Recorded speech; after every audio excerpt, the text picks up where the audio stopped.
In the tunnel. In the tunnel. In the tunnel. You're listening to In the Tunnel.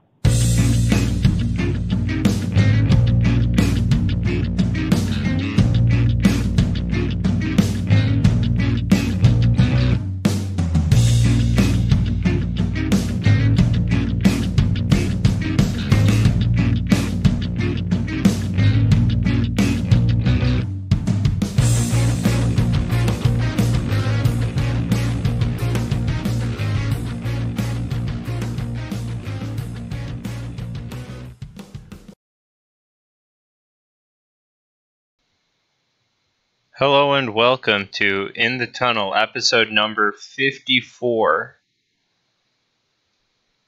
So, we are running a little late, so let's just get straight into it. Yep. There's no time to do anything else. Yep, so, first things... Go ahead. Just, let's go. Let's move. First things first, let's go through the MLB, which just ended. Yeah, we're going to be the last podcast to talk about how baseball just ended.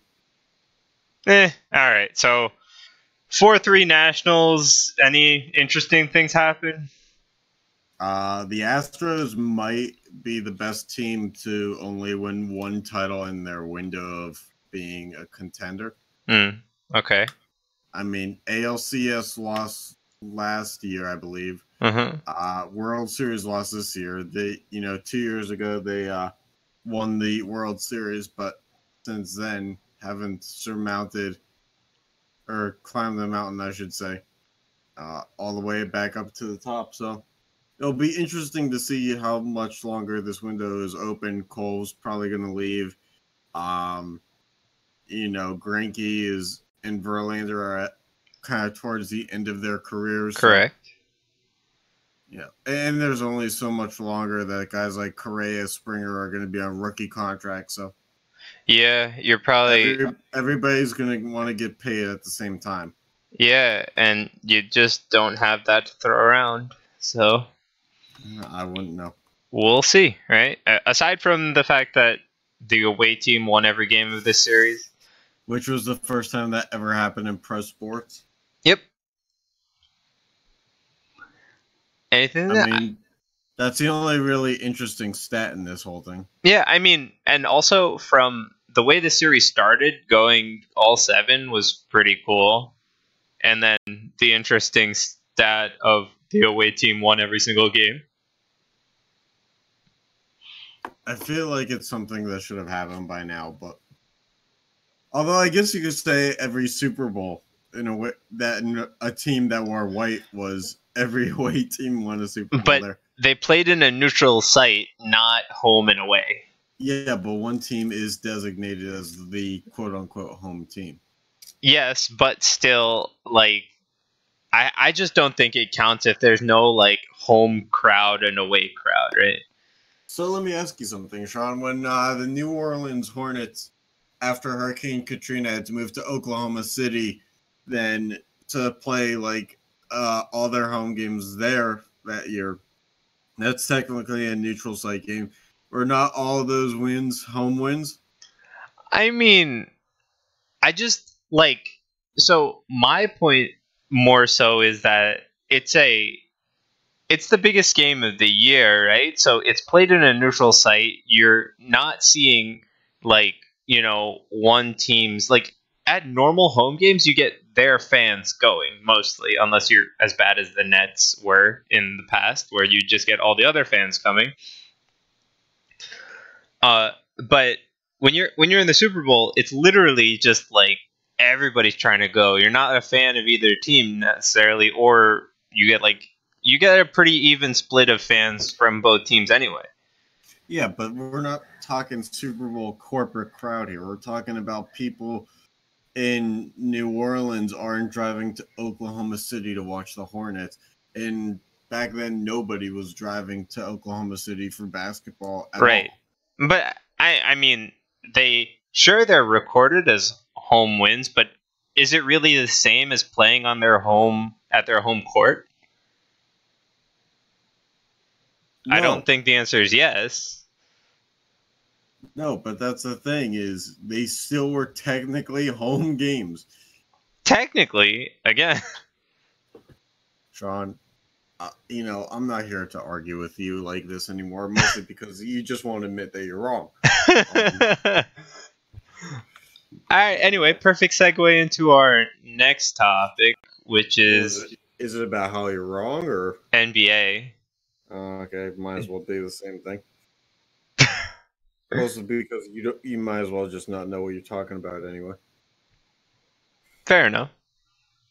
I mean, you've admitted that before yourself on this on this recorded device. Yeah. So I mean, let this be what, the second time we're talking about NBA in our podcast? I don't know. Why would we count? What's the point? True. Last time I think we talked about the NBA was at the shitty marketing slogans that they do in the playoffs. Right. Okay. That's when in April when we were in Pittsburgh together. Right. Yeah. I don't know. I haven't really been keeping up with NBA much, but there's no more undefeated teams because the Suns beat the Sixers last night. Oh, good to know. The Suns are not a laughingstock so far. They're 5-2. Okay, I heard that the Golden State Warriors are a D League team or a G League team now. Is that what you said? They're a G League, which stands for Gatorade, because D League stood for Development League, and now the G League stands for Gatorade League. So, take that for what you will in terms of how they effectively develop talent that goes into the NBA and how it's really the same thing as an endorsement deal.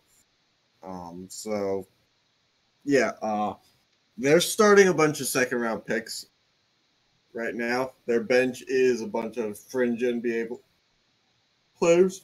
Okay. So they are a G League team playing in the NBA. End of story. But they did lose to the Suns.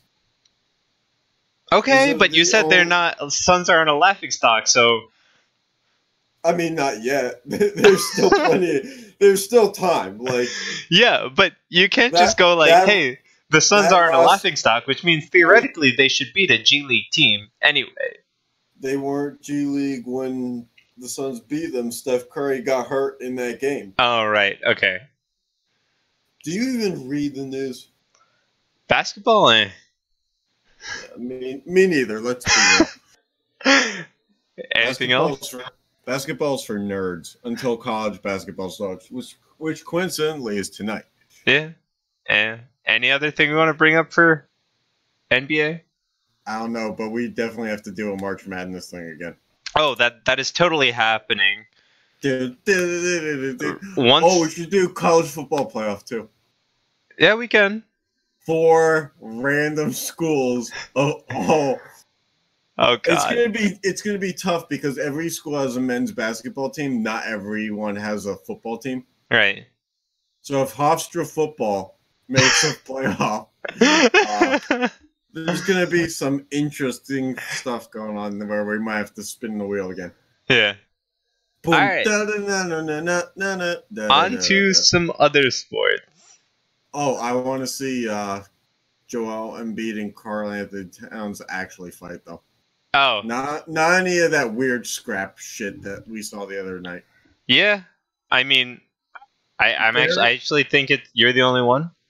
Bear hug. Yeah. I mean, in true hockey guy mentality, the whole bear hug to the ground thing doesn't qualify as a fist fight to me. Oh, no, it doesn't. It's like cuddling sideways or cuddling vertically, then horizontally. Right. All right. Anyway, we can experiment with a actual display of that later. Yeah. It's gonna be hard to do that when we're in different places. Hey, you never know. I'm not cuddling with you. No offense. No offense. We're not like. I know we've known each other for a long time. Not long enough for that, though. No. Okay. Anyway, on to the NFL. Let's start with the AFC. Who cares? we got the Patriots at 8-1. Oh, who cares? Bills right behind them. Dolphins and Jets suck. Roger that. Good stuff so far. Chiefs 6-3. Raiders, Chargers. Then Broncos aren't doing so hot. Well, they benched Joe Flacco, so what does that tell you? Might as well have not played this season. Although Cortland Sutton's been getting me fantasy points, so okay. I guess the fact that they're showing up is helping somebody. Yeah. Ravens at 6-2. Steelers at 4-4. Got to do better. Browns and Bengals. Got to do better. They started 0-3. Yeah. What more could you want? 5-3, man. Okay, well, that just wasn't happening when you play New England week 1. Yeah. Anyway, Browns and Bengals are not good. Really? You don't say. Texans 6-3, Colts at 5-3, Jags and Titans at 4-5. That's probably the closest division there is in this. Yeah. And Nick Foles is coming back to the Jaguars. Mm-hmm. Because of that whole thing where, like, when reports said that he was out for the year after his injury in week 1, apparently the year was, very different in length than maybe it was like a Mayan calendar, but it didn't last. Years like 10 weeks. Not even. Yeah. All right. Not even, Sean. Anyway, don't lie to me. On to the NFC. You want to take this one? No. Well, too bad you get it. Oh, why do I have to? You mean? Sean's a mean drunk. Which is weird because he's sober. At least as far as I know. I don't know what they do on the NJ Transit. So the Cowboys threw a cat on the field last night, and all of a sudden, a division lead came out. Yep. So they're first in the NFC East, with the Redskins, pulling the wagon at the end, with the Giants and the Eagles in between. The Giants will never say that they're out of it, despite the fact that they are. They are out of it. The Eagles will never accept the fact that they're out of it, despite the fact that their whole roster is basically on a stretcher. The 49ers are the last unbeaten team, which really doesn't mean anything to me. The Seahawks are 7-2. Like, really doesn't mean anything because I don't know that their offensive line is any good. The Rams are 5-3, which they'll probably make the big run and give us the same old kind of feeling in a couple months. And the Cardinals are 3-5-1, so I mean, they're doing better than last year, but I mean, expectations are still low. Yeah. And then the Packers, they're 7-2. The Vikings are 6-3 because Kirk Cousins decided that playing like human garbage isn't the only way to play quarterback. The Lions are 3-4-1, and the Bears have no offensive game plan any week that they've played this season, so they're, packing up the rear. And then the Saints are the Saints. The Panthers are, wildly still in this thing, and Cam Newton's out for the rest of the year. The Buccaneers are wildly not in this thing anymore. Who would have thought? And the Falcons are, I don't know, the Falcons? Fair enough. I don't know. Yeah, the Giants are pretty damn out of it. I really don't see. I mean, with the way the Seahawks and 49ers are playing, you got to think the Rams aren't even in it. So, wait. Hold on. As a Giants fan, you're going to tell me that the Steelers have to do better at 4-4? Hey, I had zero expectation coming into this season. And you think I had Super Bowl aspirations for the Steelers? Not Super Bowl aspirations, but they could totally make the play. Get real, Sean. I knew that their secondary was the same trash it's been for the past 6 years. I didn't know that they were going to make a trade that effectively changed their defense as we know it, and now their defense gives up 14 less points per game, but who would have thought that one guy would take them from giving up 30 points per game in their first 3 weeks to 16 points a game in the next 6. I don't know. Wild stuff, Sean. That's something that's worth a first round pick. And what sucks is Miami thought that they were going to get like a top 10 pick. At this rate, they really should have taken some of the other offers. They were like, we took the Steelers trade because we thought that the Steelers are going to be trash. Well, doing okay now. All right. And we could have beaten Baltimore if not for that overtime fumble. So we really are 5-3. You should be 5-3. Sean, do not bullshit me right now. All right. Anyway. All right. Move on to the main attraction, I guess, which is the finals for the Pro Football Hall of Fame. So, if you need a recap, we started with 122, and 8 are what's going to remain, which is just over half of the last round. So here's a recap of the people who didn't make it from last episode. I really hope I did this right. I think you did.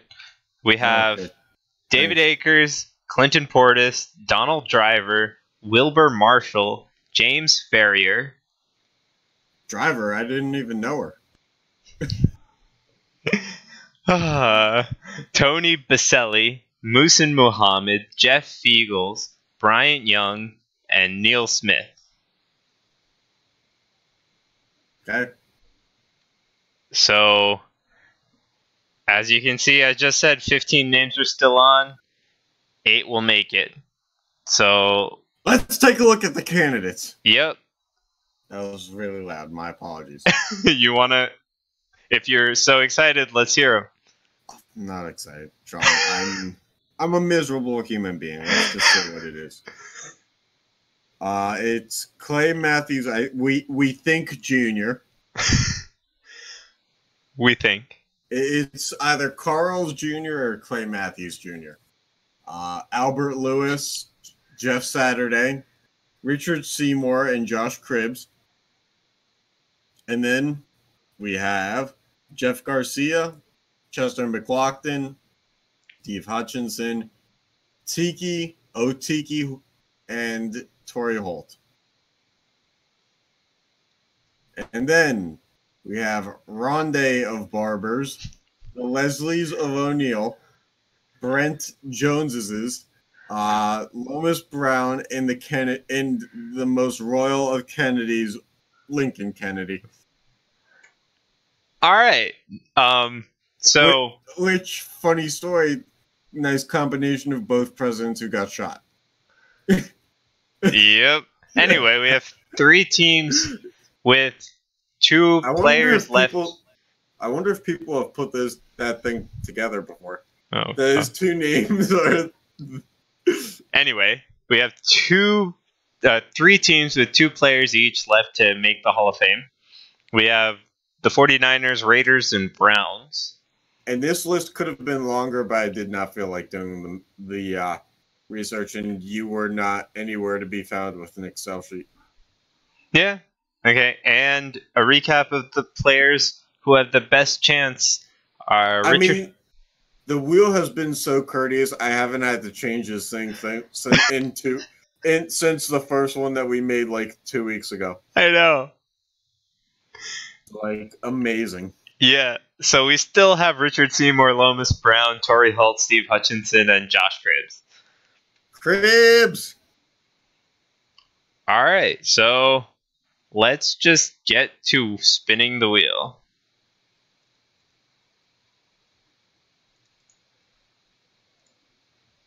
You gonna take this down? Just do what you gotta do.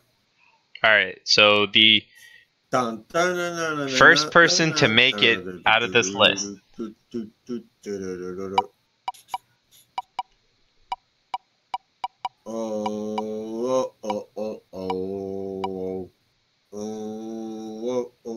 Is Jeff? Nope.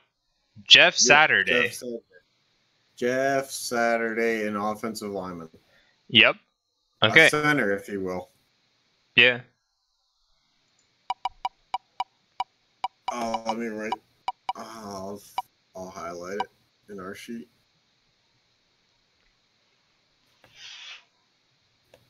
Following Jeff Saturday, we have Torrey Holt.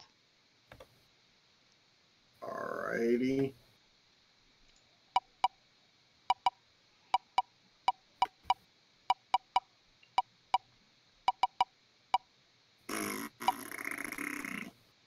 That's the sound that a wheel makes. Then Clay Matthews Jr. Clay Carls Matthews Jr. Not to be confused with Hardy's. Oh boy. Hey, you know what's weird is I'm sober. No, that's why it's not weird. That sounds like an insult, Sean. I'm not exactly sure how to take that. Then we got Brent Jones. Brent on Lent. Does that mean none of our top 5 have been picked yet? I'm sure Torrey Holt was in the top 5. Oh, yeah, you're totally right. Thank you, Sean. I'm glad that we're both paying attention to the details in this. Unbelievable. Things I do. And then we have Steve Hutchinson, definitely in the top 5. Well, yeah, obviously. Thanks for joining the show. Oh, boy. It's too late for these shenanigans. Albert Lewis. I don't think he was in the top 5. Albert, where are you?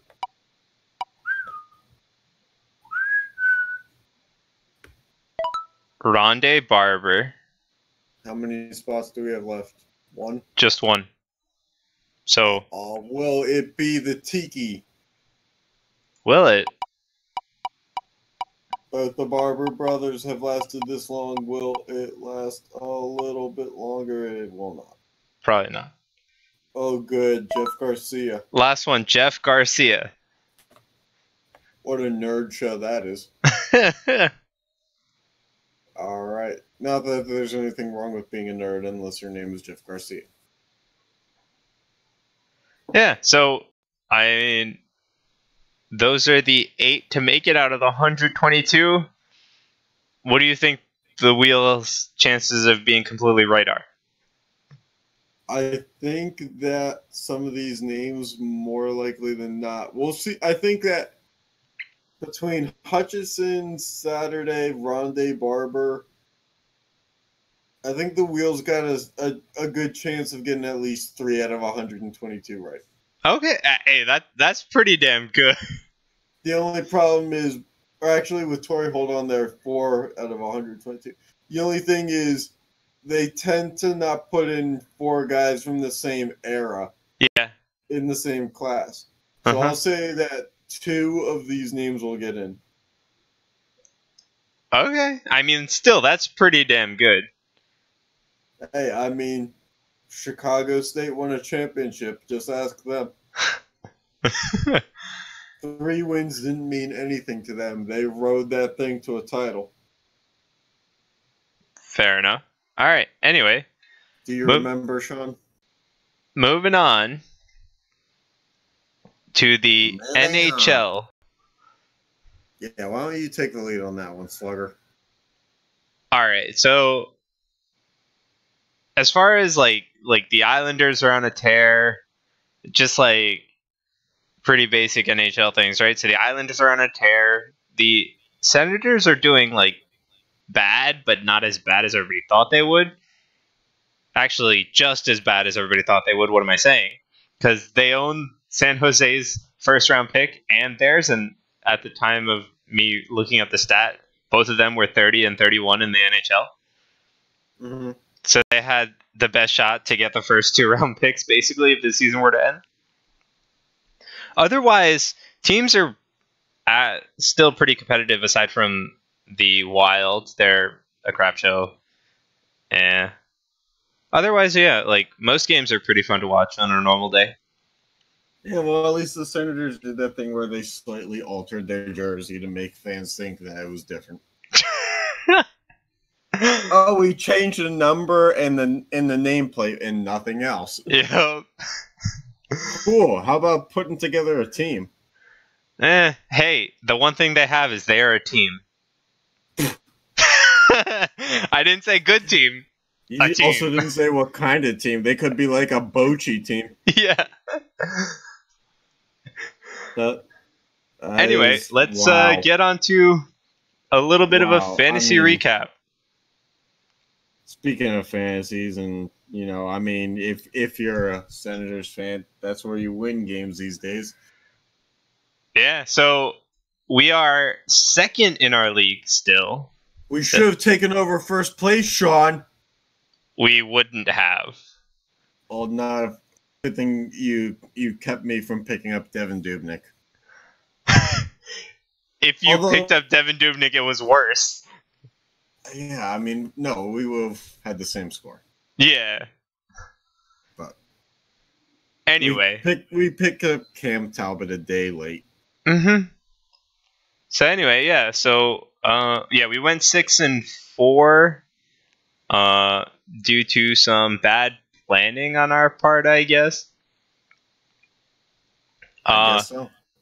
So yeah, we won in goals and assists and plus minus and power play points, shots on goal, and hits. So we got all 6 of the offensive categories.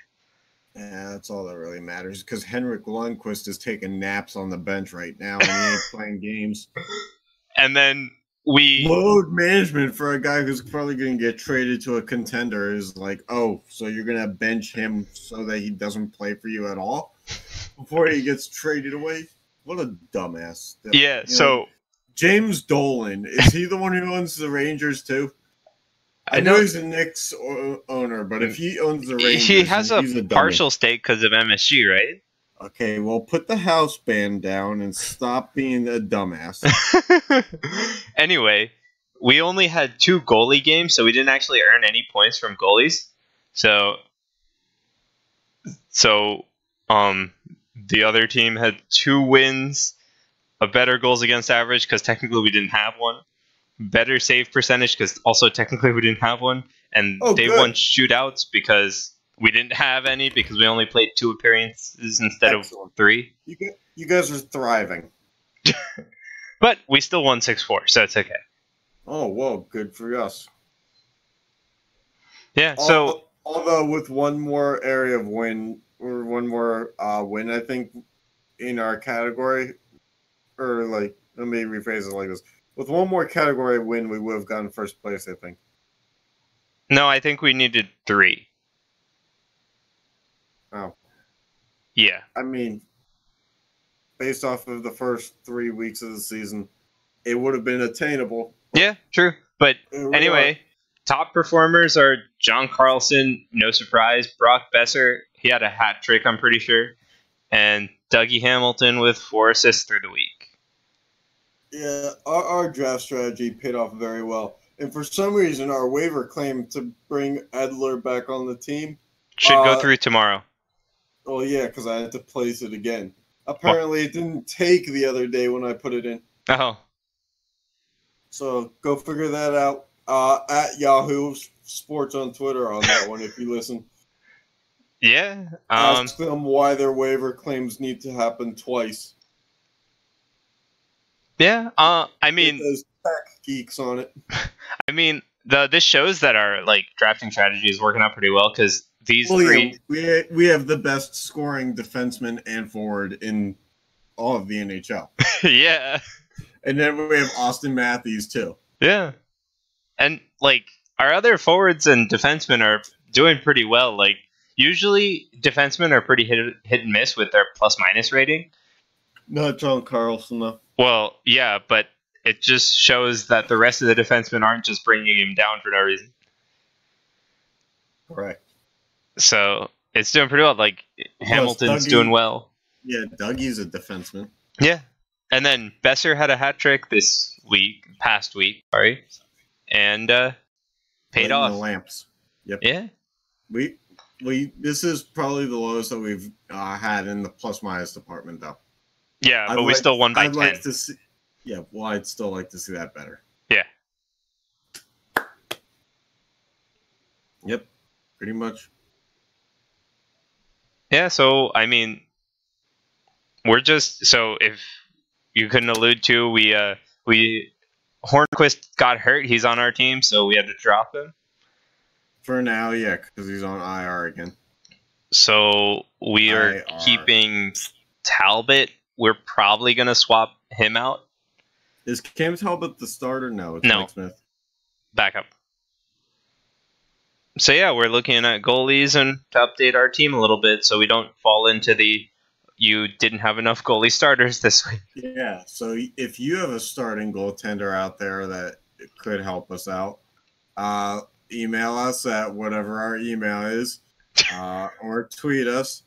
And tell us at In the Tunnel Pod and give us your goaltender. And we'll CC you in an email to Yahoo Sports, and we'll just see what happens. Good luck with that one. Hey, be the smartest investment we've ever made. All right. Anything else you want to bring up? CC us. And That's put it? in the put in the subject line, I don't know where your email is. And it'll just automatically send to us. We have that kind of manpower. Good luck with that one. Oh, but it only works if you're on a Hotmail account. So if you don't have a Hotmail account, you are everybody else in the world. Oh boy. All right. Well, thanks for tuning in. Catch you next time. All right. Bye.